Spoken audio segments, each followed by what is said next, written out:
Good morning. Good morning. Good morning. Good morning to our LFA 2021 attendees and awardees and their families. Good morning. Now, y'all know I'm a Baptist preacher, and you have to do a little better than that. Good morning. Okay, let's try it one more time. Good morning. All right. A little call and response. I am Renee P. Warmack-Keels, and it's my privilege and honor to welcome you to the 2021 Living Faith Awards program for this day. We're just delighted that you all have braved not only the early morning, but the rain and COVID and all those other things to be out and be with us on this day. Are you glad to be here? All right. You're in the right place. My grandmother used to say always that she was glad that the Lord woke her up and that she was clothed in her right mind. I don't know about you, but I'm glad that I was awakened this morning and I'm reasonably clothed in my right mind. So bear with me as we move through our program for the day. First of all, I want to thank our musician, David Butler. Woo. David has been providing music for us at various venues of the Spirituality Network. I believe that, David, you'll follow me wherever I go? Okay, all right, very good. So thanks to David for providing our music for this morning. He provides music at St. John's UCC down on Mound Street. So if you have an opportunity sometime, go down and listen to him as he plays with his jazz band and some other things. So, do you have a CD coming out anytime soon, maybe? Okay. Listen, y'all believe in the prophetic voice? So, all right. So, a word of prophecy, David, just telling you what is yet to come.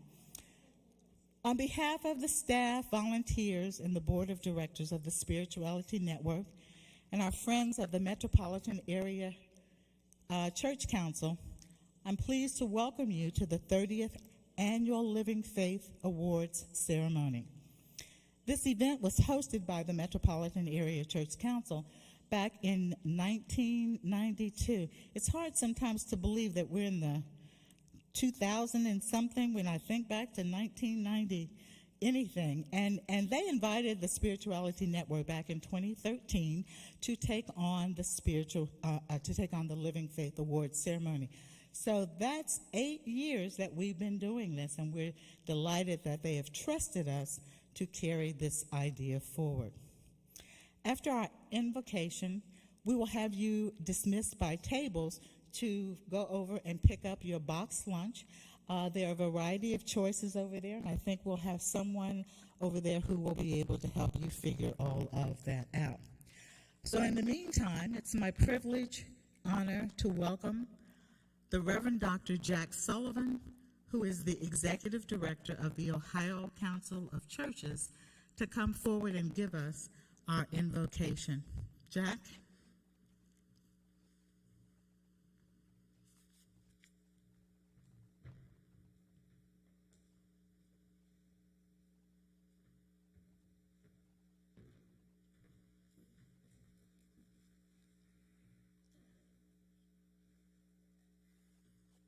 Good morning, and let us pray.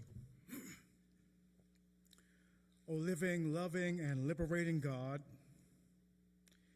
engineer of justice, architect of equity, we celebrate the many ways you have disclosed yourself to us and the numerous instances when you have made your holy intentions known to us. For it is abundantly clear throughout our traditions that you are a champion of the vulnerable, who desires that all people flourish regardless of their zip code. You teach us over and over again that your requirements not electives, but your requirements are that we do justice, love kindness, and walk humbly with you. Accordingly, our gathering here today is a joyful acknowledgement of your transformative vision at work among all of us, and in particular the ambassadors of justice whom we honor today. For their bold witness to the life-changing, systems-altering power of love and its demand for justice, we give you thanks. We thank you for the nurturing we are receiving just by being present with one another again, physically, in this space. For the nourishment we are receiving through the beautiful array of food that is before us, and for the kind persons who arranged our meals for our use. We ask that through this morning's mountaintop experience of fellowship, honor, and joy, you would renew us and replenish us as we endeavor to live as agents of historical truth, community restoration, social justice, and economic equity once we re-enter our valleys. Amen. Amen.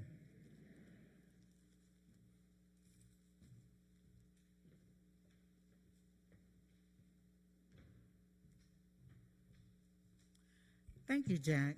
So I think we can begin on the extremes with this table and this table, that table back there and this table, and go and help yourself. Jackie and Christine, are you there? Okay, they will help you figure out, and then we'll call the next couple of tables. So get your food. It has breakfast in it. It has water. There's juice and water and coffee also on the side. And where is Amanda? And after everyone has gotten their breakfast, we will introduce our keynote speaker.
Good morning again.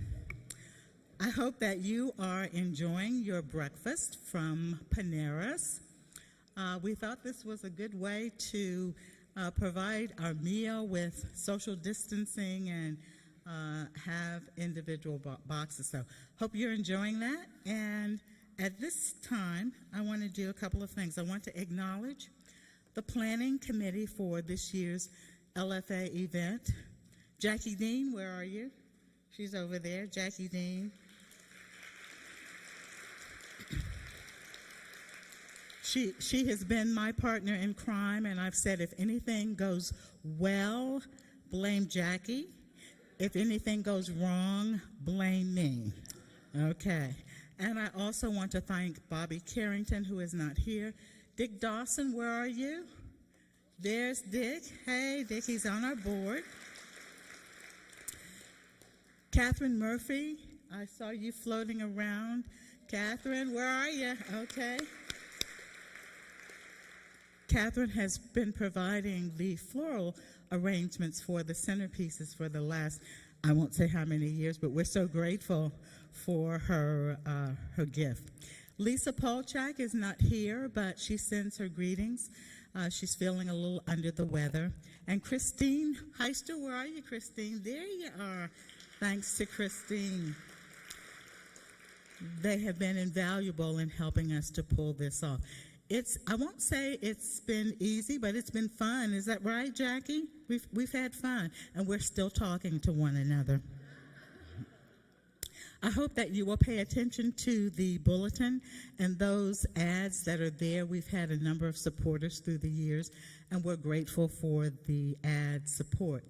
We're also grateful to First Community Church for providing the space and the services for our event today. When the community decided to host this event in person, last year it was virtual, we reached out to our friends, and David had said, of course you can come and use First Community. So we're grateful to him, for David, for that. And up there, I don't know if you can see Stuart, he is our techie person. Hey, thank you so much.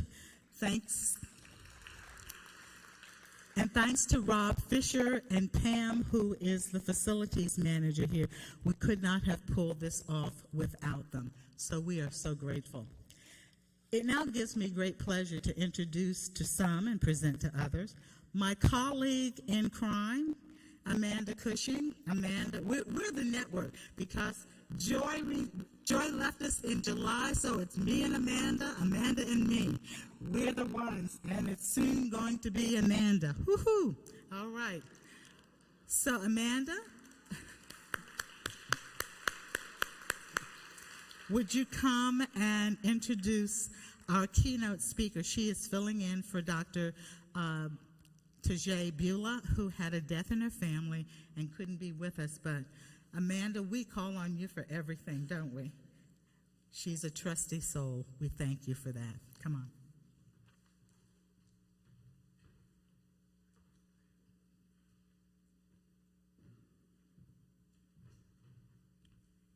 Good morning.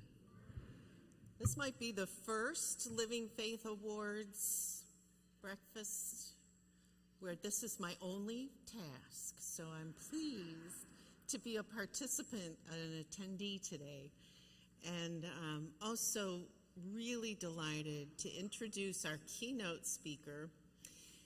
And Dr. Tajay Beulah wrote a statement of introduction because she's a colleague and friend of our keynote. So I'd like to read what Tajay has written to introduce our keynote. She writes, "It is with deep regret that I cannot be present to introduce our keynote speaker, the Reverend Dr. Valerie Bridgman, to you today. Still, it is an honor for me to provide words of introduction for her. She exemplifies the spirit of the Spirituality Network and the Living Faith Awards.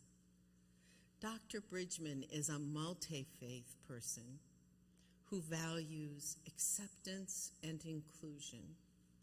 She is someone who seeks to create hope, peace, and purpose in every community she encounters.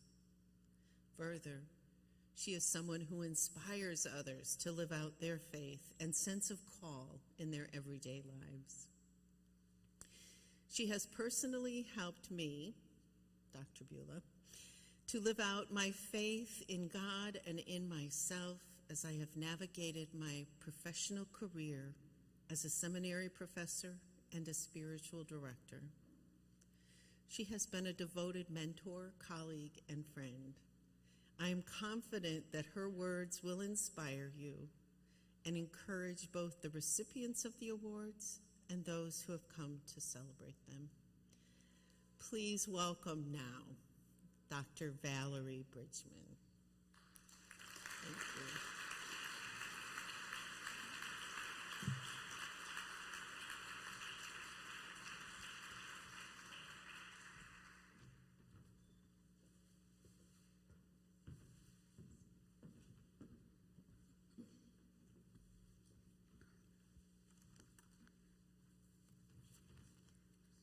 So I want to say, wow. I typically hate introductions because I never know what people are going to say. Tajay is not here because she had a loss in her family yesterday, but my eyes are leaking because of what she said. I hope what she said is true. Those of you who are trying to live out your faith know what I mean by that. Like, you're doing your best at any given time to live into what you most truly believe. And when someone says you're doing it, you say, I hope that's true. In the words of the old Negro spiritual, there was a song, do you think I'll make a Christian? You know, and it is that sense that whatever our connections are to the divine, they are deeply tested and proven in community. So I am really thankful to be here. Thank you for the music. It has been such a gift. I just want to say that in case I don't get to see you later to say it. So good morning to each of you. Thank you so much to the Spirituality Network for inviting me here to share in this time with you, to honor these very special people. I don't know why Sister Renee keeps inviting me to do things. I'm like, I know there's somebody better to say that. But she keeps inviting me to do things. And so I'm glad to be here. I know that if you are accepting an award, I know what I'm about to say is true. You're doing it with a grain of salt. Because most of us, when we accept awards, think, I'm doing what I'm supposed to be doing.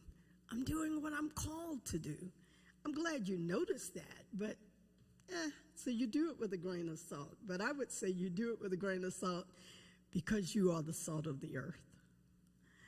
Thank you for recognizing these 10 people. This is the 30th time that you've done this, and it's a way to recognize how people's faith affect the way they live, and the way that commitment to your faith affects the way you are a neighbor to those around you. So I salute you all, because you do indeed, by your living faith, help create a more hopeful, peaceful, and faithful world, to quote the Spirituality Network. And you do indeed, again quoting them, inspire, challenge, and serve others. So thank you, Sister Nadine Buchanan, for your work among those caught in the demonic human trafficking web. Thank you, Christina Butler, Mary Counter, Kathleen Clark Fowler, who's an MTSO grad. If you're here, wave at me so I can get to meet you. Karen Martens and Tom Worley, who is, I just read, an Alabamian. Where's Tom? Is he here? Yeah, you grew up in Alabama? But somebody, your pastor, that thing about them not, maybe I read the wrong thing. You're looking at me really strangely. Right. And then the church wouldn't bail him out. Right. So I grew up in Alabama, not that far from Selma. I grew up in the shadow of I always say people, Bull Connor's Birmingham as we called it. So connections are what they are. So thank you. And thank you to Reverend Joan Van Beseller. I practiced this all morning and still am saying it wrong. Say it for me, somebody. Van Beesler. Yeah, I practiced it all morning, and then I was like, that's not right. For your work across denominations and communion lines in the Christian church, in the spirit of Alvin Hadley, who served the church council for 29 years. Thank you, Ernestine Jackson, for reaching across faith lines and race and ethnic lines to lead us into justice and peace. Thank you, Melissa Thomas Sinclair, for encouraging us into the future. And thank you, Sharon Reed, for being deeply committed to your call. All of you are inspirations. I don't have to know you personally to know that that is true. As I prepared to speak with you today, I looked at the Revised Common Lectionary. Those people who preach know what I mean by this. I'm preparing to preach Sunday, and I typically, because I'm a Hebrew Bible scholar, preach from the Old Testament text. But I looked at the Mark text as I was preparing for the day, and I found it apropos. So I don't plan to preach. But this text seemed especially important to reflect on. In Mark 9, verse 8, it says this: Jesus' disciples said to him, "Teacher, we saw someone casting out demons in your name, and we told them to stop because they were not with us." And Jesus' response was, "Really?"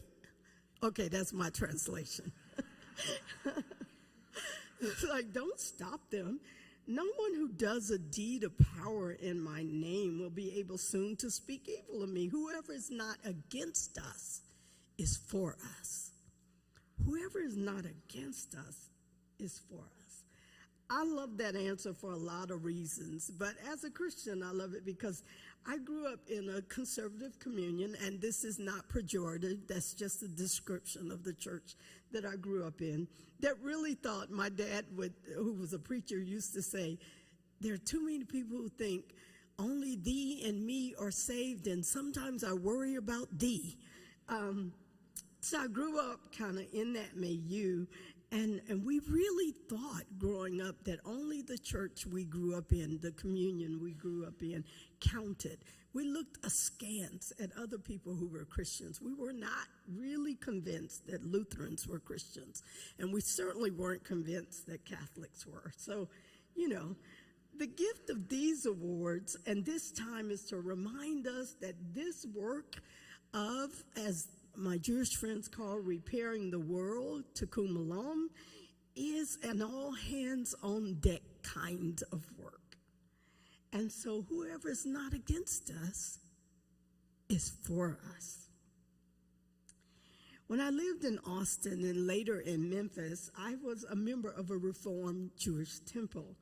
I was deeply in love with the song prayers in Hebrew, mainly because I was studying Hebrew as a Hebrew scripture, lover of the Torah, and it deepened my Christian faith to, on Sabbath Eve, to be with my Jewish friends. And one day my rabbi's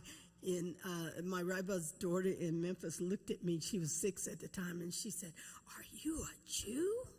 And her mother was like embarrassed that she had asked me that. And I was like, I got down eye to eye to her, which wasn't too far of a drop for me, you can probably imagine. And I said, "No, I'm not Jewish, but I hope I'm a righteous Gentile."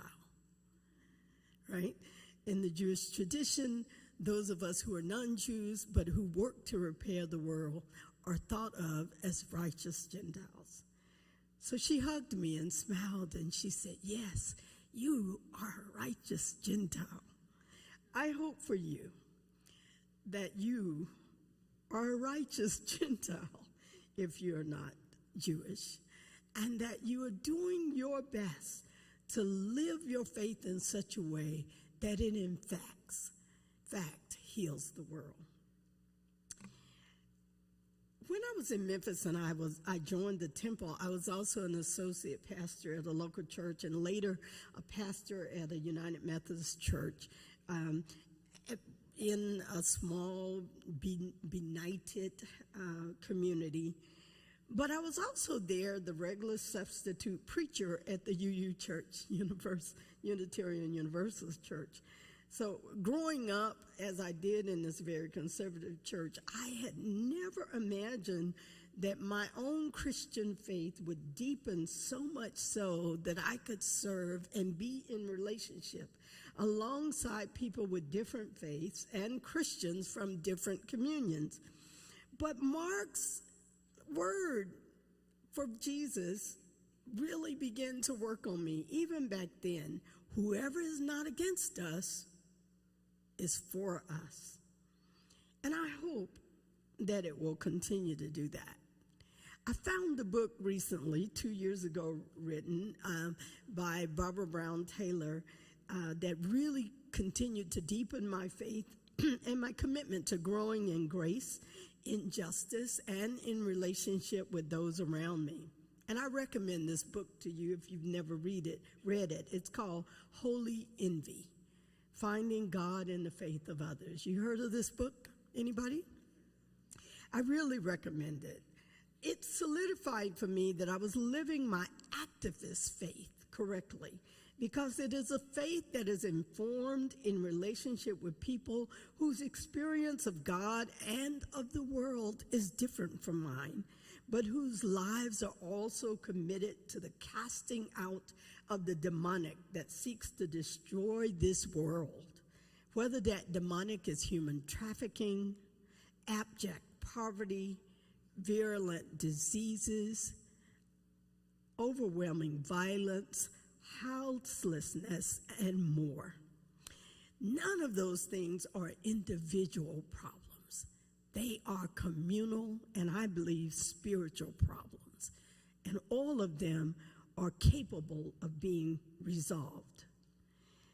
In my case right now, it's teaching and educating and training the prophets who will face the questions that need to be attended now and in the future. That's a part of my activist call right now. What our work says and what you are saying to those 10 who are being awarded today and recognized today is all hands on deck require a curiosity about our neighbors that will help us grow together. Another way of saying that is we can get to know one another while we're side by side in the work. I don't know if you've ever been in a place working with people. I think about that word from Maria Moriaga, who says, if you've come just to help me, you can go back home. But if you understand that your freedom is tied up and bound in my freedom, then we have work to do together. The people we claim to help are in fact fact, our co-workers. They are our teachers. They are the ones that help us become more fully who God is calling us to be. I know enough as someone who once worked intimately with gang members that this work requires a kind of fierce fire for justice and for peace. When I was both in Austin and in Memphis, I worked with people, and they had rules. They came to my house. They had rules that said they could not bring their guns to my house. I knew I couldn't, take guns from people, but they couldn't bring them to my house. And I would serve people who probably had never sat at a table, literally, to eat. And we would have spaghetti and toast, because that's the cheapest meal you can put together for a whole lot of people, right? And we would have a time around the table with two candles. One was a candle of comfort, and the other was the candle of truth-telling. And they would get to choose, what do you want? You tell a story, and you can ask for either the candle of comfort or the candle of truth-telling. And more times than not, they would take the candle of truth-telling. Because you know what? People want to be free. And I remember one time, one young man said to me, say something prophetical to him. I said, don't get dead. That's what I said. So 2 weeks later, I get a phone call. A young man who had said to me to say something prophetical said to me, I saw something I'd never seen before. I'm going to call him Joe. That's not his name. Joe walked away from a fight, and when I asked him why, he said, because Dr. Valerie said, don't get dead. You never know when you're changing the world. You're just doing what you're doing. I'm saying this to the awardees because that is the passion and that is the way you live out your faith. Barbara Brown Taylor in Holy Envy, I'm sorry, let me go back up because I don't want to miss that. My hunch is that everyone here being honored has that kind of fire, or what the text in Mark calls salted with fire. I love that phrase. May you be salted with fire. May you burn with the seasoning of God's grace. What I learned working with my friends from the street and of different faiths and with my Christian friends of different communions is that we are committed to know God as God knows us. Barbara Brown Taylor said, quoting Rabbi Shapiro's, this is the saying, the God of your understanding is just that. It is the God of your understanding. What all of us need is the God just beyond our understanding. That ends the quote.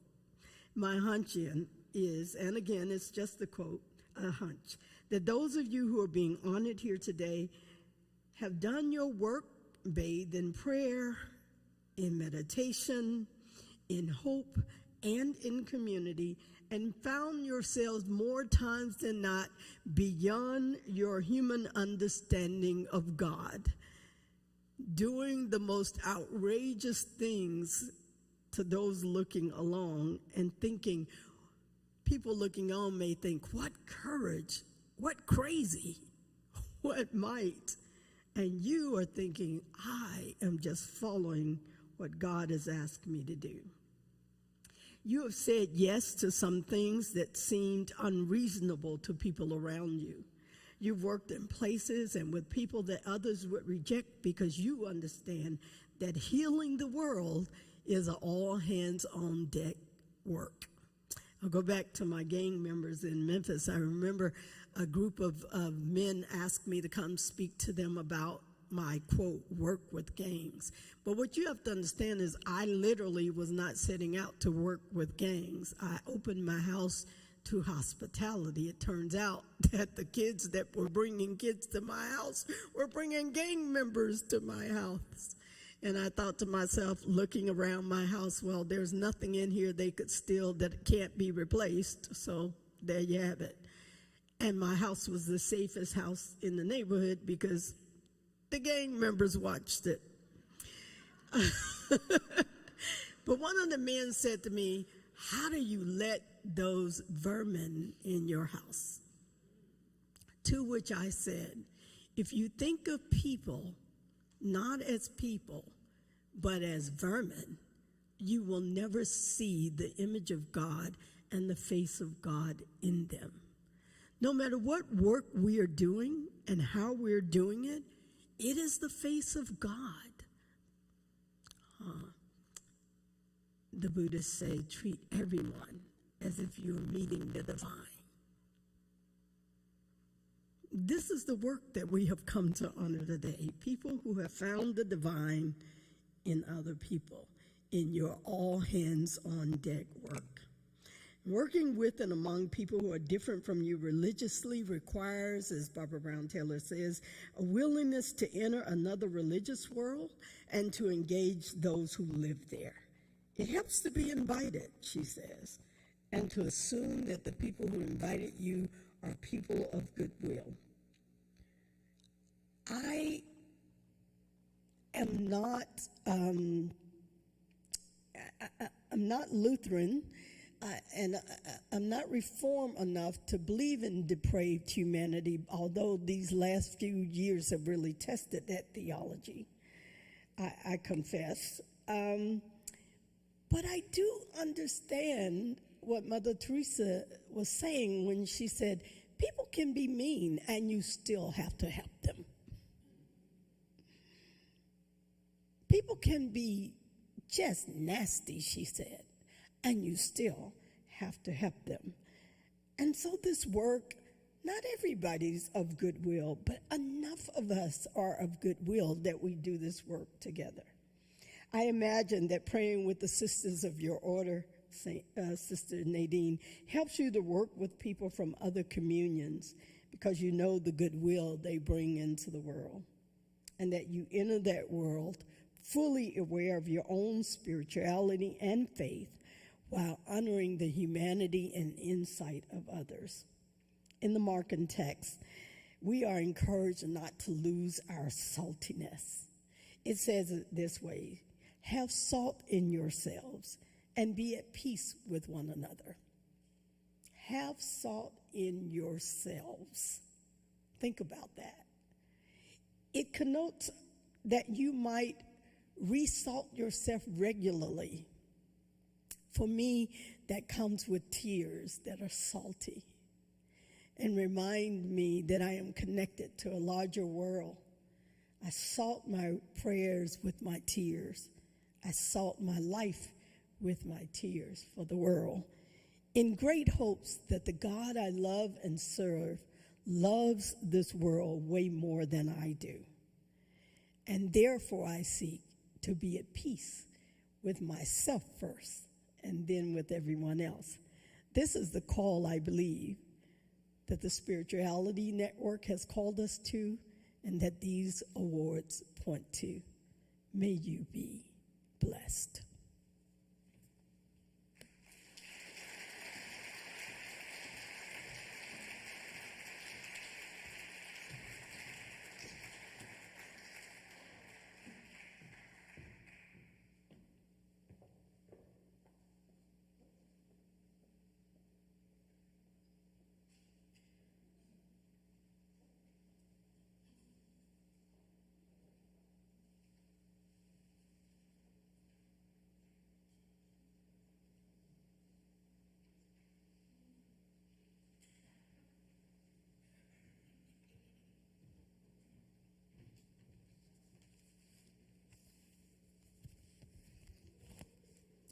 Would you show again an expression of thanks for Dr. Valerie Bridgman?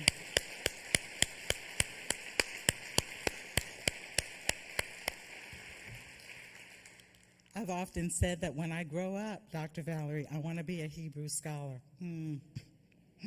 At any rate, thank you so much for your words. We are the salt of the earth, and we are challenged by the work that we do. Before I bring up Reverend Emily, who is standing in for Reverend Dr. Tim Aarons, who is quarantining today, and we just want to lift up him and his family, I want to acknowledge any past LFA awardees who might be present with us. Would you stand or wave your hand? Any past LFA awardees? Woo, woo, woo. Look at who is in the house. We're grateful that you've come out to support the awardees of 2021. It is my privilege and honor to introduce to you our Mistress of Ceremonies, Reverend Emily Corzine. She is the Associate Minister at First Congregational UCC, 444 East Broad Street, which is also the home of the Spirituality Network. We're grateful that we found a place to land, Amanda. I think 20 years ago is when the Spirituality Network was there. So Reverend Emily, will you come and, as we say with Calgon, take us away?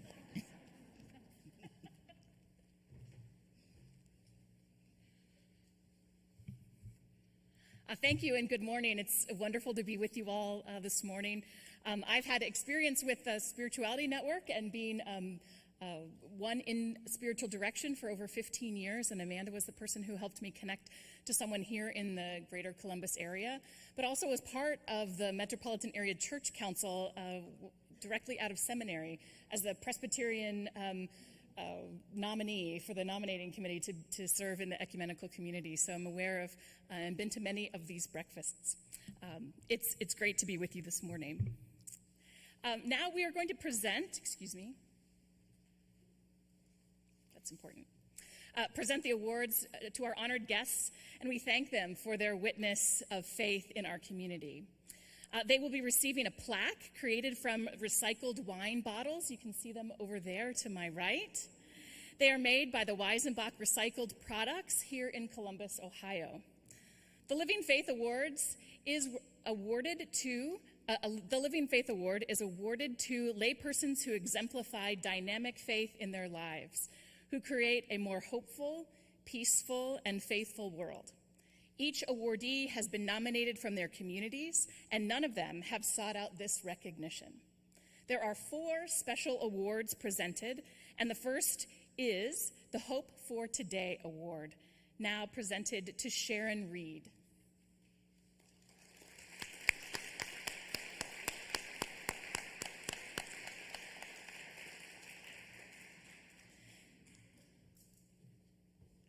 When the Spirituality Network stepped up to accept leadership for the Living Faith Awards, we created 2 new categories.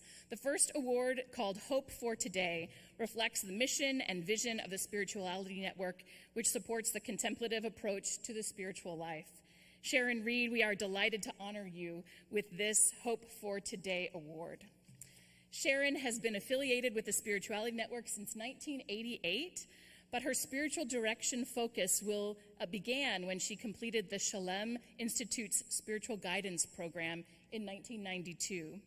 Sharon has partnered with the program director, Amanda Cushing, for the last 4 years in providing unwavering leadership and guidance as the Wellstreams program continues to be a point of light within the Spirituality Network.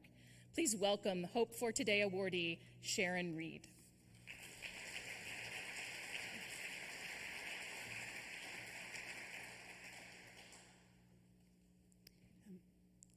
It's been said that we all believe that what we do is but a drop in the ocean, but the ocean would be less were it not for that one drop. And that's a little bit of how I feel this morning. What I do for the network feels like a drop in the ocean compared to the blessing it's been for me to be affiliated with a community of inclusive, loving, hopeful people. And so today makes me fall back into gratitude for what I've been blessed by these last probably 35 years almost. When I first connected with the network, it was because one of the Dominican sisters invited me into a dream that she had. And I love to be invited into dreams. And it was the dream to provide the type of community to respond to people thirsting for the God of life. And there was something so enticing to me because I was on that search as well to discover the God of life and what that would mean to the world. And as I've lived with the network and in the network these past years and been involved more and more with spiritual direction, with people who hold space for people thirsting for the God of life, who hold space for people awakening to the fact that the God of life exists within and that we were created with this spark of divine life. And there is no we and them. There is only we. There is only us. And so really I stand before you today grateful that I've been able to hopefully offer a spark of hope in this day, in each day, to the people I'm with. That's my intention each day. Hope has always been something that's been very important to me. And I believe in hope. And hope has always been a virtue for me that applies to the future. And I really have learned through the network and through the companions that I've worked with and the people that I've companioned and the people that have companioned me, that hope for today provides the greatest possibility, as Joanna Macy would say, in showing up, and keep showing up as your most authentic self, showing up in love, for it is that love, it is that space of love that we create that is going to heal the world. I thank all of you, and I thank the network today for this wonderful honor. And I promise to keep offering hope for today and to show up. Thank you.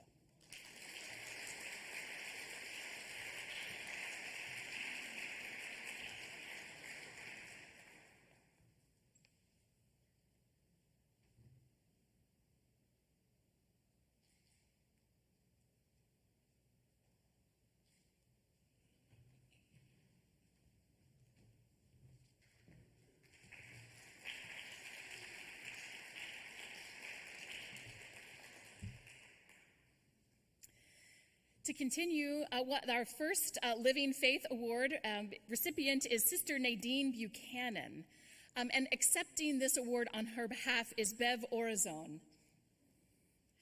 Sister Nadine is part of the Dominican community and did not want to risk taking anything back to her community. So they, as a community, made that decision. So we thank you for being here on her behalf. Sister Nadine Buchanan has been a Dominican sister since 1971, has served in numerous capacities to bring peace and light to many others, but she turned her attention to human trafficking in 2009 as this issue was a life-threatening issue for so many in our city. Sister Nadine embraces a commitment to justice through solidarity with those who are marginalized, especially women and children, and works to interrupt systems of oppression wherever and whenever they are encountered. So, Bev, we give you this honor to return to Sister Nadine on a behalf. So, congratulations. Associates of the Dominican Sisters of Peace, if you would please stand. And on behalf of all of us, we accept the award for our hero, Sister Nadine. Thank you.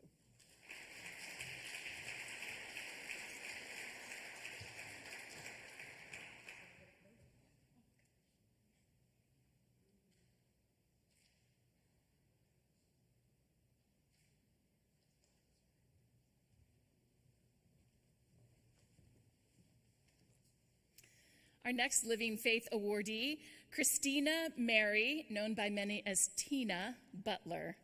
Dr. Tina Butler is a bridge between people of diverse cultures and faith. Her long and varied career in education culminated in research with older adults, pursuing college degrees and teaching her to design the Central Ohio's Lifelong Learning Institute in 2004. as an associate of the Dominican Sisters of Peace, led her to become a teacher with the Dominican Sisters in elementary school, and then to the Ohio Dominican University to again teach side by side with the Sisters of Peace. As she has a diversity of interest, but it will be filled with energy and an ever-present smile. She is a drummer with a circle of drummers at the Ohio Living Westminster Thurber community. She's definitely, as they say, got rhythm. Tina, please accept this Living Faith Award.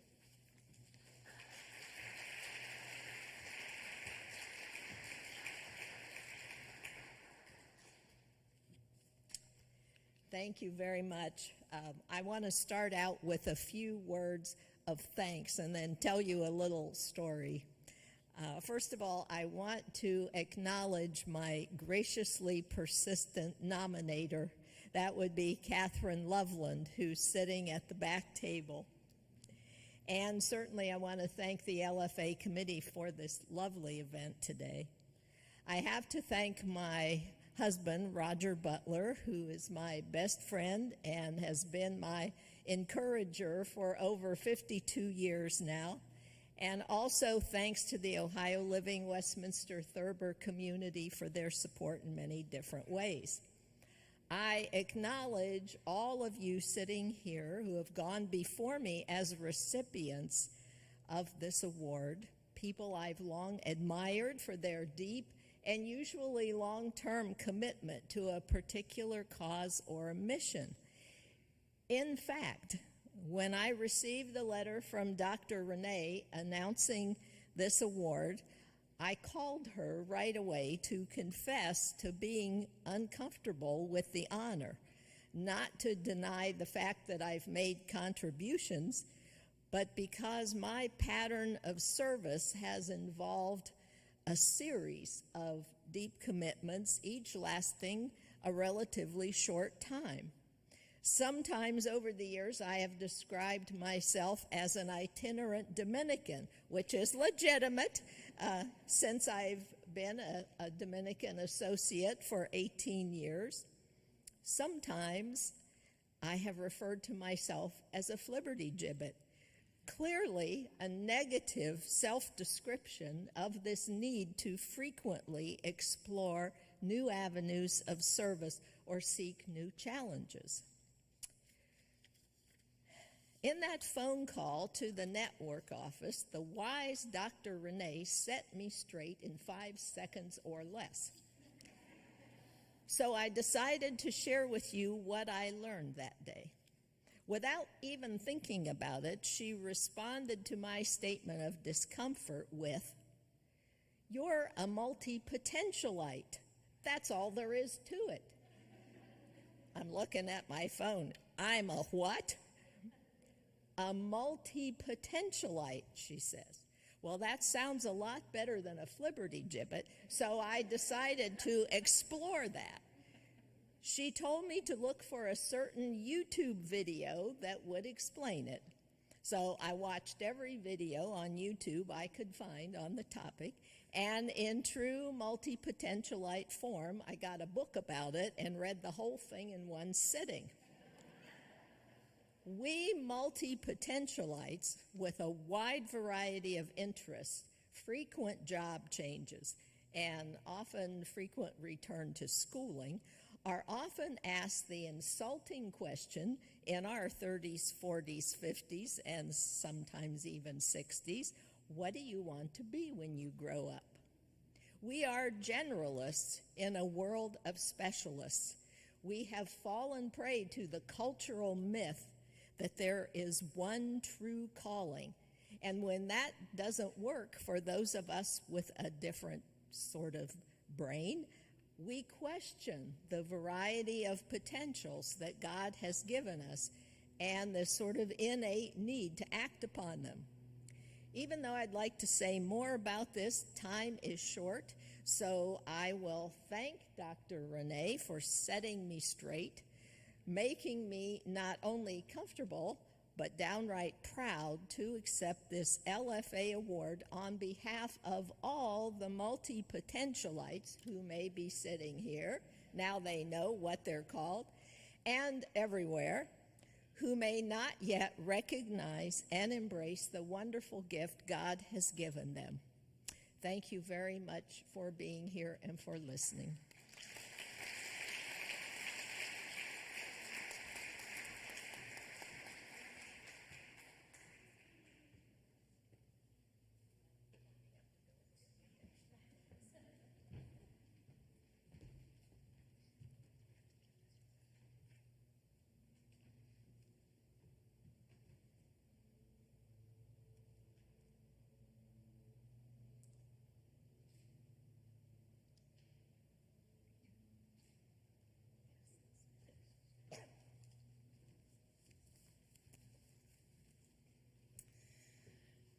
Our next award is the Interfaith Multicultural Award. It's the second of our special awards this morning.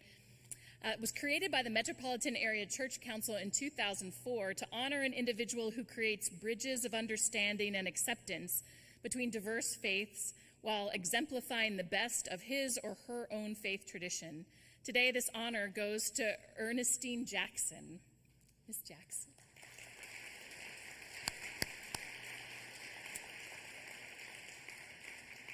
Mrs. Jackson is a well-known mover and shaker in central Ohio and the Columbus area.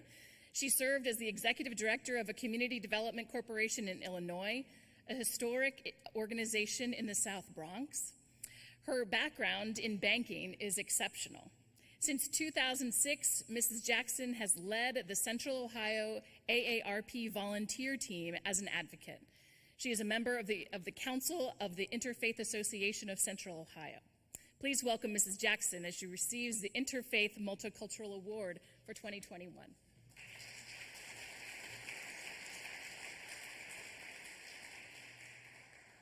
Good morning. I am amazed and grateful for this acknowledgement of a Living Faith Award. I'm sincerely honored to have my community involvement highlighted in this manner. After receiving the letter announcing the award, I spent a significant amount of time assessing what I do in relationship to the mission of the award, which is to an individual who creates a more hopeful, peaceful, and faithful world by living out their beliefs. One of the things you should know about me is that I have an overwhelming fear of boredom. So it's important. As important as my faith is to me, you should also know that I do what I do in part because of that fear. I need to be busy, to use my energy and my brain for good. Excuse me. Seriously, my faith strongly advocates world peace, individual happiness, and unbridled hope. A quote from the book by Daisaku Ikeda, Hope is a Decision, reads in part, "The ultimate tragedy in life is not physical death. Rather, it is the spiritual death of losing hope, giving up on our own possibilities for growth. We must each take action toward the goals we have set and in which we believe. Rather than passively accepting things as they are, we must embark on the challenge of creating a new reality. It is in this effort that true, undying hope is to be found." So I'm proud of my involvement and commitment to the Interfaith Association. That association has created a level of awareness in the value of other traditions. It has instilled an aura of hope for peace, world peace, based simply on understanding and association with people and beliefs different from my own. My work with ICO and with other community organizations is building for me and my family a garden of harmony and happiness, a strengthening of our faith. Thank you.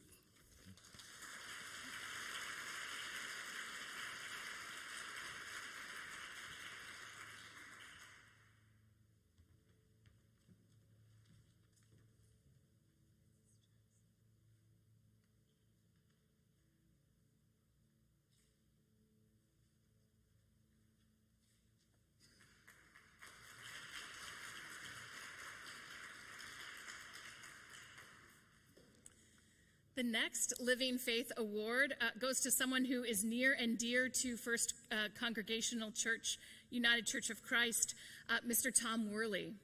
Tom has worked tirelessly in the last 5 years, maybe even more, to bring about a vision, a dream, on the corner of Broad and Cleveland Avenues next to the church, which used to be an old car dealership, to turn asphalt into a beautiful park that will work for justice and dialogue and education in our community, the Washington Gladden Social Justice Park. Tom Worley has worked tirelessly as a volunteer to lead the board through its process from dreaming to inception to production and celebration, and then continued on into the education of individuals in our community. Tom has also been a stalwart member of First Congregational Church for many, many years, working in various avenues of administration and personnel, budget and finance, and house and grounds, which does not go unnoticed by many, many people in the congregation. So we welcome Tom Worley up at this point to receive his award for the Living Faith Award in 2021.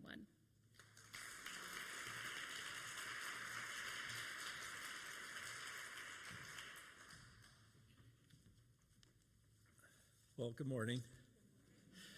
When I was 17, I attended the Buckeye Boy State program of the American Legion. It inspired me to seek a career in government service, from which I retired just a few years ago. I wanted to serve the public instead of going into a business career where I'm serving clients and stockholders. By living my faith, almost every year in the last 50 years, I've returned as a counselor or consultant at Boy State, whose focus is God and country, and in that order.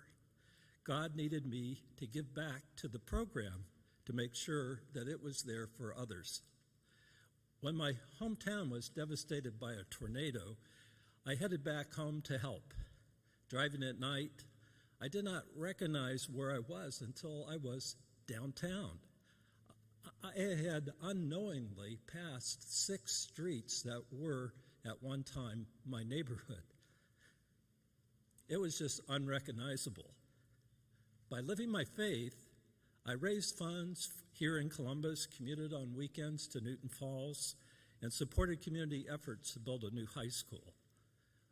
God needed me to help those who helped me grow up. When our church was asked to sponsor one Cambodian family in the 1980s, it was reluctant because it was a transition time between pastors. It said no. Yet 4 gentlemen who attended English as a second language class down at the education wing asked if they could see the rest of the church. After the tour, they were invited to come back on Sunday, which they did. Within weeks, our church was assisting 20 refugee families, not 1, 20, finding jobs, offering tutoring, and providing transportation and free legal services. Life lesson: don't tell God no when God needs you and knows your collective capabilities. In living my faith for many years, all my free time was dedicated to assisting the refugees in our community. I recognized that God needed me to help those who could not help themselves. In return, I've gained an abundance of lifelong friendships from those who once were strangers. When our church bought an adjoining parking lot, it considered building a park on part of it. But what kind of park was unknown? Since I retired, I've spent the last 5 years helping to lead the effort to design, build, and run the first social justice park in the nation at Cleveland and Broad. It tapped into my undergraduate degree in urban planning. In living my faith, I've been encouraged by the generosity of time and resources from so many in our community to support this park, an oasis of hope in a divided community. The park's purpose is to build the path to a better future through art, education, and constructive dialogue. God has needed me to find purpose in my retirement and to give back to my community. My conclusion in all this is God is actually very needy, as is our community. By living my faith, I have no choice but to respond.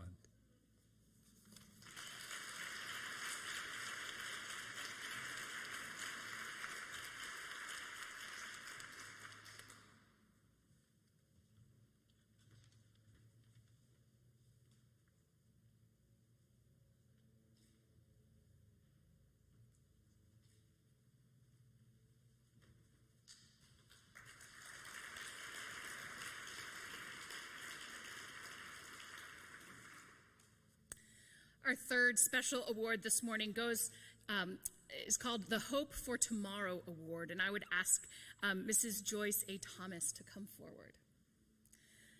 The Hope for Tomorrow Award is presented to Melissa Thomas Sinclair.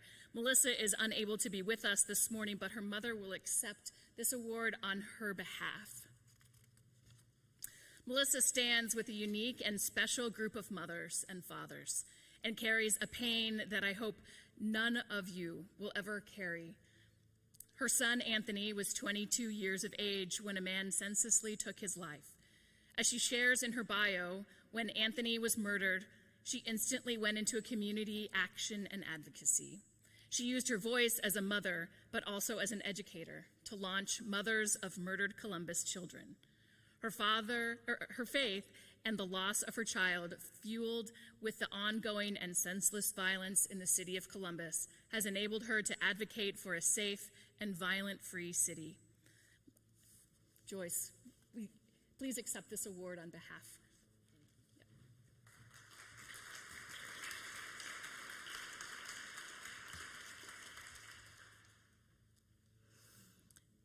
It's a joy to be in your presence.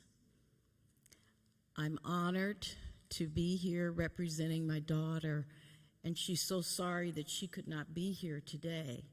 She's a middle school teacher at Champion, and with all of what's going on, she had to be there. But she has given me remarks that I will read to you. To all who are present, I give honor to God, who is the head of my life. I give honor to my mother, who is my living angel, my mentor, my spiritual advisor, my best friend, and my reason for choosing to say yes to God's mission bestowed upon me.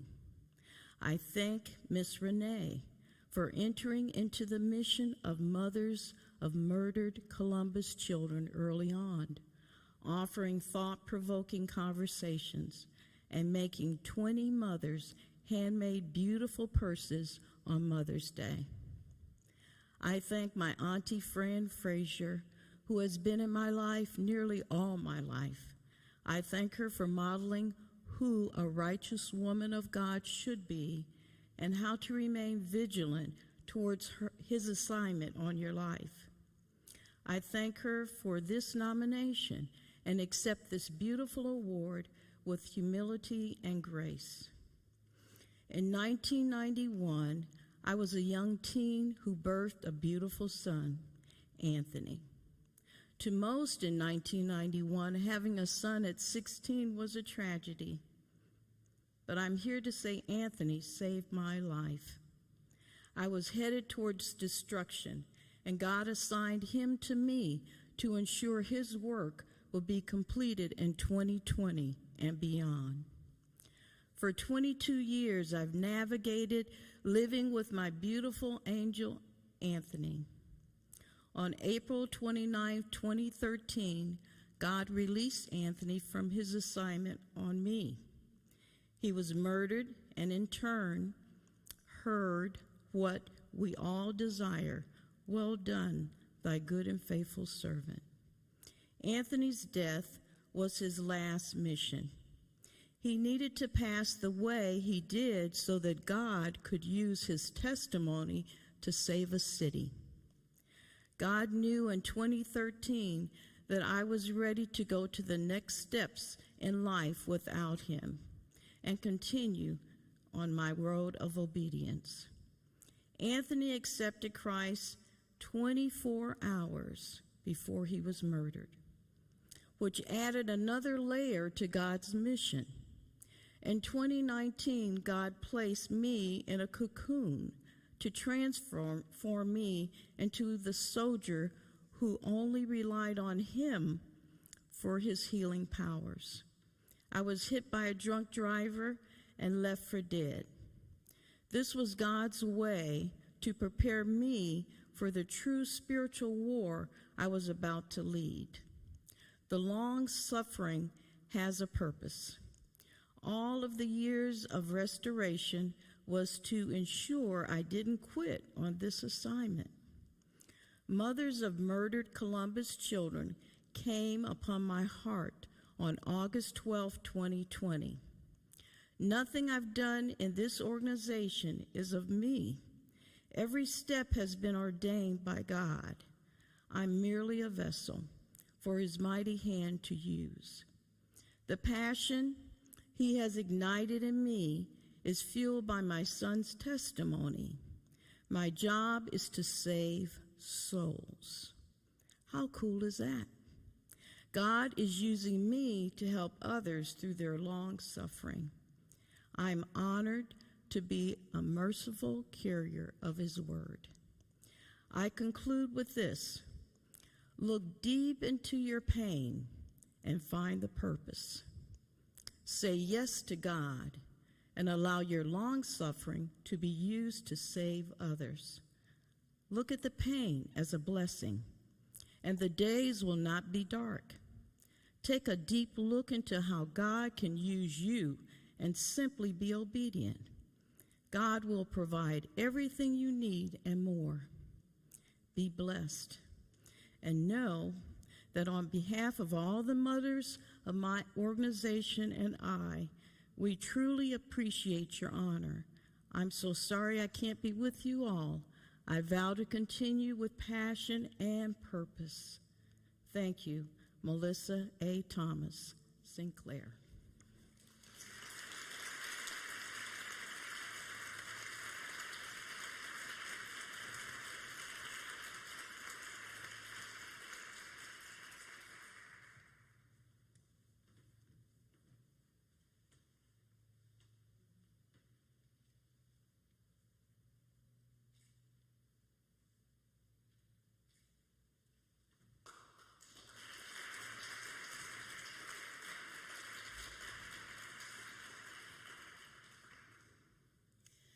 Our next special award this morning is the Alvin R. Hadley Social Justice Award. This award was created in memory of the late Alvin Hadley, who served as the executive director of the Metropolitan Area Church Council for many, many years, and who worked tirelessly on behalf of social justice. This award is given in recognition of one whose strong faith is expressed through deep commitment to the work of social justice. Today, we recognize the Reverend Joan Van Beesler. Reverend Joan is committed to a collaborative model of social change work and has been actively involved in numerous Ohio justice coalitions, including Our Voices Together, Ohio Poor People's Campaign, Faith in Public Life, Ohio Votes, You the Vote, Stop the Brine Task Force, and more. Reverend Joan, congratulations.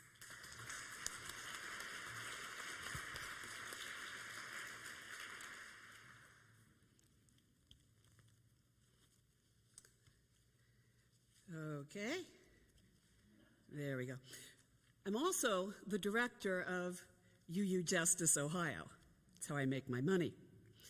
Now, my gratitude and thanks to the Spirituality Network for this award, and my thanks to the Reverend Kathleen Fowler and First Unitarian Universalist Church of Columbus for their support, and the support of my long-suffering spouse, Jerry. Now, after a very long and convoluted spiritual and professional journey, which I won't bore you with, I'll leave for a book later on, but I finally found myself in Unitarian Universalism with a home for my ministry and my calling to justice work. Now, it's my UU faith tradition and its principles especially the first principle that affirms the inherent worth and dignity of everyone, and the seventh, which affirms respect for the interdependent web of existence of which we are a part.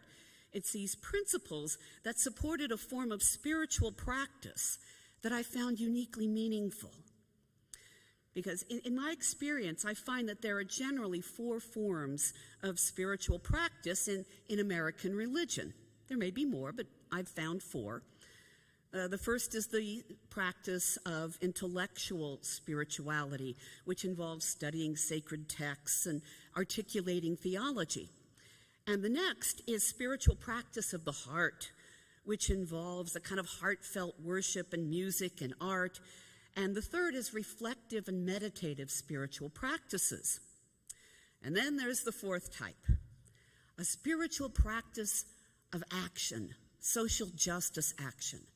The practice of praying with hands and feet and engagement in society to change the world for the better. Now, UUs are known in some Ohio justice circles as the people who show up. And we do show up. When called to public witness in our bright yellow side with love shirts and banners, and we take to heart the words of the late Representative John Lewis when he said, "When you see something that is not right, when you see something that is not fair, not just, you have to speak up. You have to say something. You have to do something." And we try to do something. And I find that this action-oriented spiritual practice feeds my soul. So after spending 12 years working in seminary education and then 14 years as a congregational consultant and regional lead for my association, I found myself called to take a position as the executive director of UU Justice Ohio. And in my work with UU Justice Ohio, I discovered a wonderful world of activist coalitions and supportive network of folk throughout the state who truly care about creating a better, fairer world for all, strengthening my dedication to spiritual practice of social justice work. So I want to close with another quote from the Representative John Lewis. And this short quote actually sums up my theology better than I ever could. John Lewis wrote, "Nothing can stop the power of a committed and determined people to make a difference in our society. Why? Because human beings are the most dynamic link to the divine on this planet." Thank you for this award.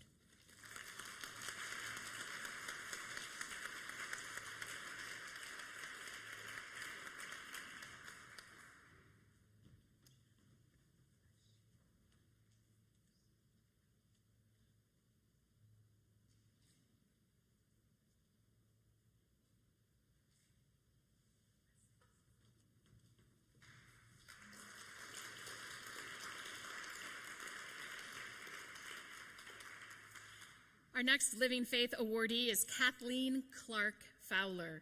Kathleen has been a mentor companion with Women to Women, the program that ministers to those women on the margins.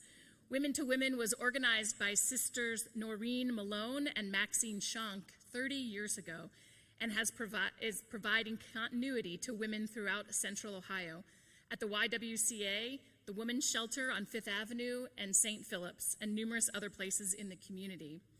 Kathleen has led the community during the pandemic by providing opportunities for dialogue about race and racism through reading several currently popular books. Please welcome Kathleen to the stage as she receives a Living Faith Award.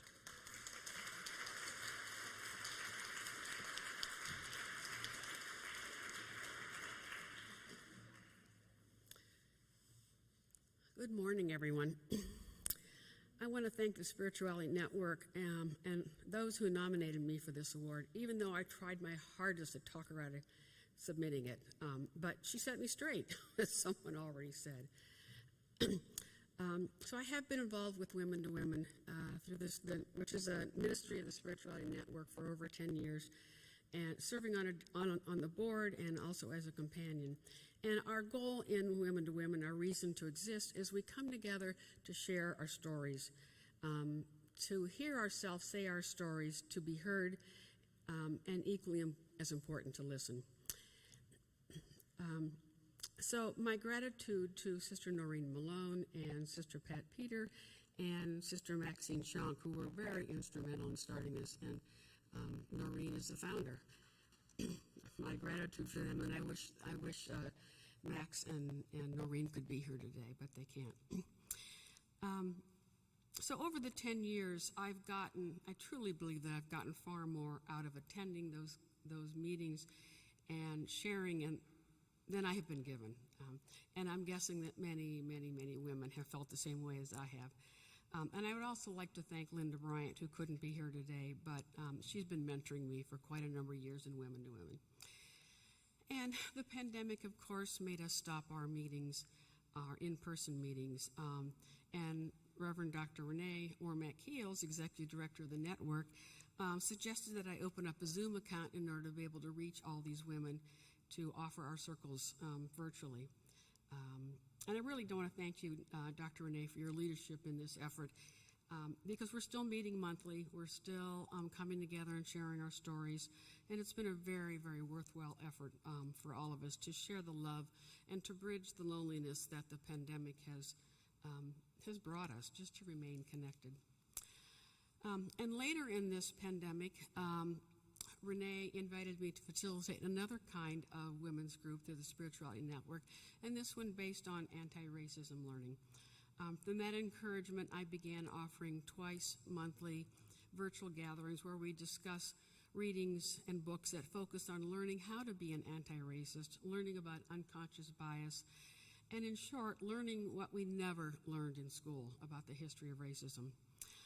I cannot tell you how much I have benefited from being part of this, how much it has made me think about my white upbringing, my unknowing participation in racism over the years, and my white way of being in a white world.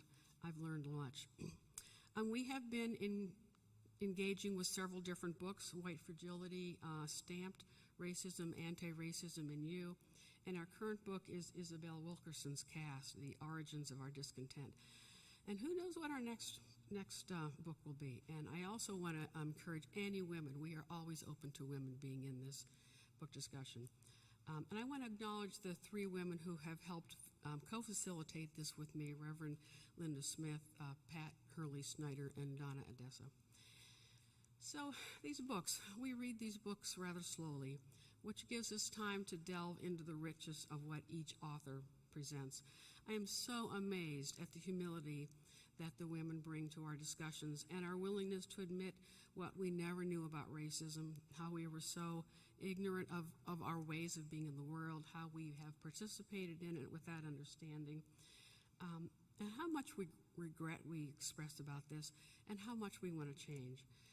We also talk about ways to get involved beyond the reading, ways to take our learning to the streets. And last Saturday, I attended a protest to support the family of Casey Goodson Jr., the 23-year-old black man who was shot to death by a Franklin County Sheriff's deputy on December 4th, and he had a bag of fast food in his hand. As I was standing there at this protest, I started to think about what I've been reading and discussing with this group, and about the endless suffering and death of people that people of color have been subjected to since the beginning of slavery in this country. I realized that I did not have to give up much to be there, but yet my standing there was also about my witnessing the injustices on people of color. I was standing there for those whose deaths I have been oblivious to, for I know I have a long way to go in understanding the evils of racism and the work toward a more just world.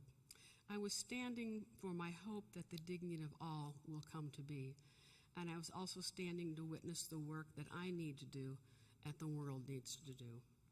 Thank you very much.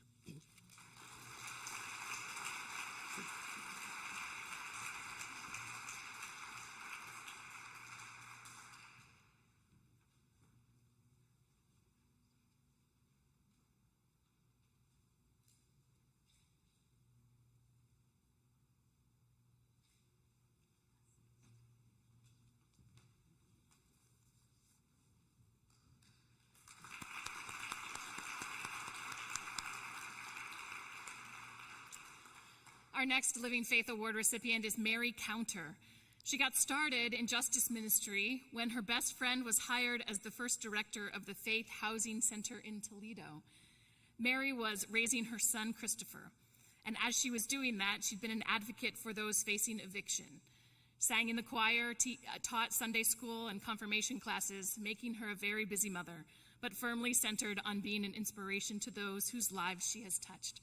Mary, please come to the stage and accept this award.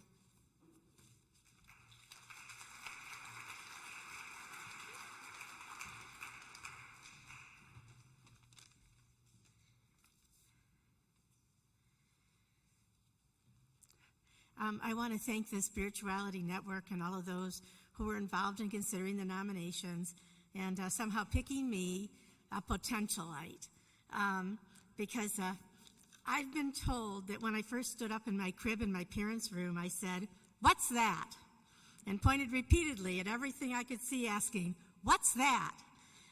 The innate holy part of me was evident to my family way back then. I cannot conceive of how much grace they needed to deal with the intensity of my need to know. At 70, I've never lost my love of learning and of helping. I use air quotes for helping because I'm sure my helping has probably harmed many too. The living faith so sums up what happened. In 1986, at Thanksgiving, a dear friend died of a heart attack when he was only 37 years old. God was there with healing words and copious tears and a celebration of life for a man who is likely the lovingest person I ever knew. By 1987, I had symptoms of something wrong with my heart. I dreaded having to tell my community that the end may be coming for me too. Instead, Psalm 16 as my steadfast proclamation of faith, and Cleveland Clinic, who did an aortic heart valve replacement in April 1989, gave me something new to learn all about and a new direction for my life. Everything seemed urgent. I only have this moment after all. While I was studying my new illness, I enrolled in a non-traditional college program that was called Weekend College. Every other weekend, you attended 12 hours of classes and then did all the volumes of homework in between. I worked full-time and used all of my free time and vacation to complete my studies.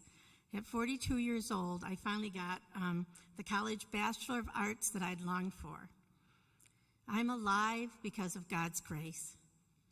The current cardiologist who follows my heart, which hasn't been perfect, by the way, has never seen a person who has lived 32 years with an artificial heart valve. I have some anecdotal stories that I've heard about that some have lived longer, but I must confess, Cleveland Clinic was wondering if I was dead back in 1999. They sent me a survey asking if my heart valve recipient was deceased. So I live and listen to what I believe God wants me to do next. Since 2007, Bread has been the way I'm called to do social justice work. I'm in the fight to end the way groups think about conflict resolution by resorting to gun violence. I'm trying to retire from the front lines, but I'm contributing where I can, because what's that? But God has begun a good work in each of us and called us to gather the abundant harvest. From Psalm 16, it says, "God is my portion and my cup. You hold my lot. The boundary lines have fallen for me in pleasant places. I have a goodly heritage." And thank you again for the award.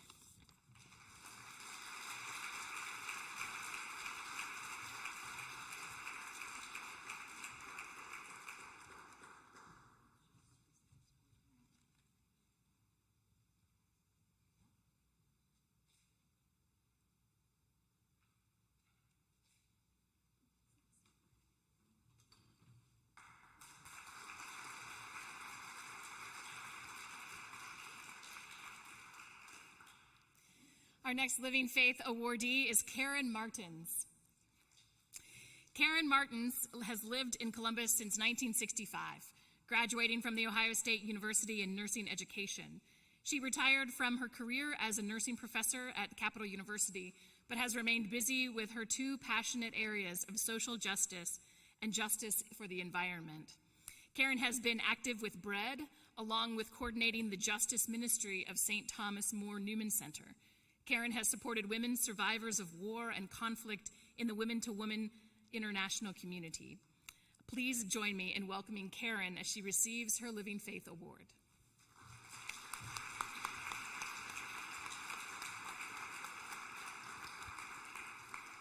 Good morning. Thank you very much for this award. There's a danger in being recognized in such a nice way as this. You know, I think it's too easy to let the ego relish in it, when in reality I'd suggest that everyone in this room lives by their faith. Some of you, in fact, have been my role models, especially my father Vinny over there. My faith journey became more focused after I retired 15 years ago. I became more purposeful in prayer, study, and action after Cum Christo weekend.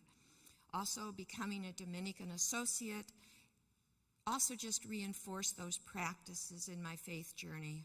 All of this has been nurtured in my church home, the St. Thomas More Newman Center, for over 40 years. During this time, I keep having to listen to that voice within. Others have mentioned that.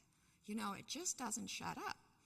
And I know it's the Holy Spirit speaking to me. And I know it's important to take time and listen and then act.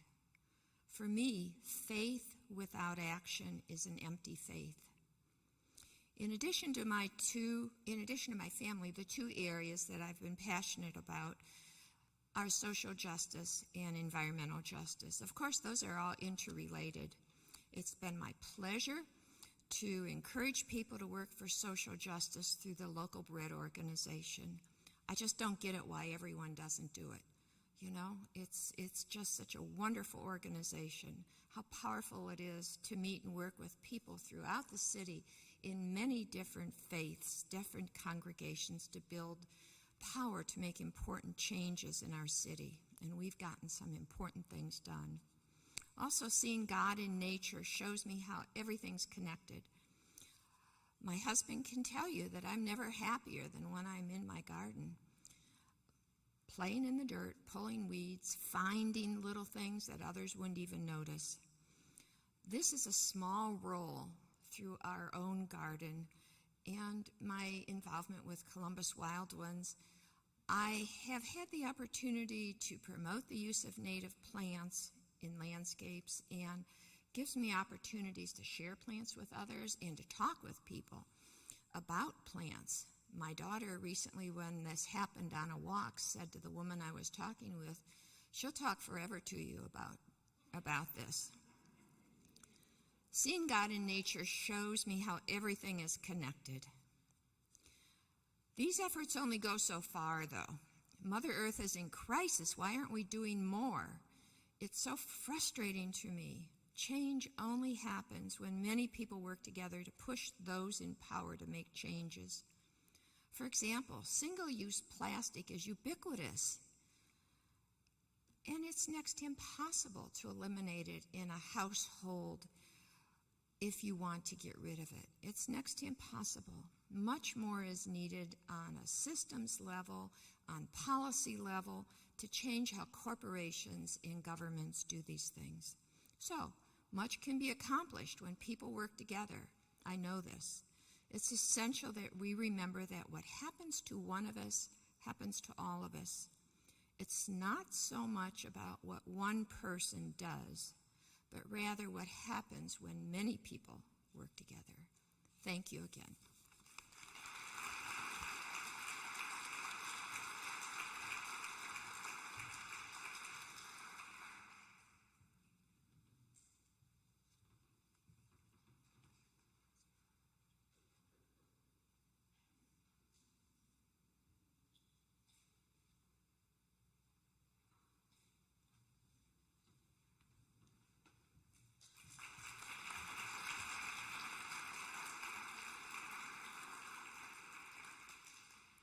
want to thank you for coming this morning to the Living Faith Awards, and to thank the Spirituality Network and First Community Church North Campus.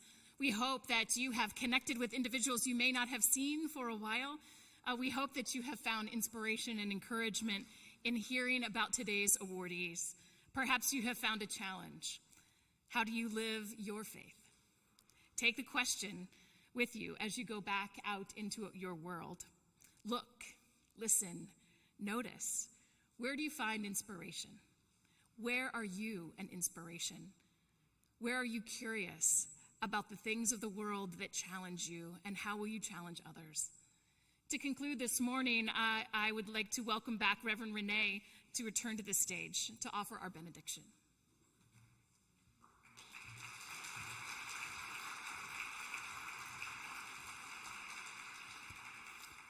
Thank you, Reverend Emily. Wow, what a great day. What wonderful words of inspiration and wisdom from each of our awardees. I know my heart has been deeply moved and touched by the things that I've heard and felt. When we were putting the program together, my partner in crime, Jackie, I said, Jackie, who can we get to do the benediction? And she said, well, I think you ought to do the benediction. And I was like, well, do I really gotta? And she said, yes, you really gotta. If I were in my traditional place, my benediction would be something like this. Now unto the God who is able to keep us from falling and faltering, the immutable, everlasting, all-wise God who sits high and who looks low, who keeps us with God's mighty keeping power. That's a little too traditional. So I borrowed something. I'm an old soul, and I borrowed the signature sign-off of someone that you will recognize. And that signature sign-off says, I'm so glad we had this time together, just to laugh and to sing a song or two. And it seems that when we just get started, it comes to an end. This is an ending, but it's also a beginning, because as you know, for every beginning, there's an ending, and for every ending, there's a beginning. So I come to you to say so long, arrivederci. I've enjoyed my time with you. I hope that you all will leave this place more richly blessed than when you first came in. Jackie, come up here and say so long with me, because I think Jackie said she was retiring from the Living Faith Award. To all of those who have participated in Mardi Gras and Wellstreams and all those myriad of other things that we have done together. We're grateful for our time with you, and I hope that you are also grateful for your time with one another. God bless you.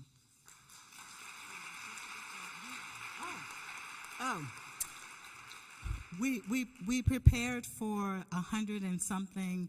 We have fewer than that, but we've got lots of food over there. So as you leave, please help yourself to an extra breakfast. If there's lots of water and juice and other things as well. But have a great day. We've been blessed to be in your presence.